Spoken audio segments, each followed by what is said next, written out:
যেই পরিমাণ আপনি সীমা ছেড়ে যাবেন ওই পরিমাণ আল্লাহ তাআলা আপনার পতন ত্বরান্বিত করবেন। কি করবেন? পতন ত্বরান্বিত করবেন।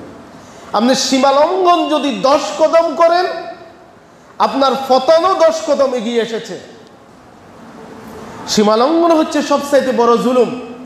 এই জুলুম করার কারণে একজন মানুষের পতন ত্বরান্বিত হয়। পতন কি? ত্বরান্বিত হয়। সর্বমহলে সীমা লঙ্ঘন করা, সীমা লঙ্ঘন মানুষের জীবনের সবচেয়ে বড় অভিশাপ বয়ে আনে। হোক সেটা আপনার রবের সাথে, হোক সেটা বান্দার সাথে, হোক সেটা ভাই ভাইয়ের সাথে, বন্ধু বন্ধুর সাথে, কোথাও কারোর সাথে কি করা যাবে না? সীমা লঙ্ঘন করা যাবে না। আল্লাহ সুবহানাহু ওয়া তাআলা মানুষকে একটু লুজ দেন, ছেড়ে দেন, মানুষের কার্যকলাপ দেখতে থাকেন।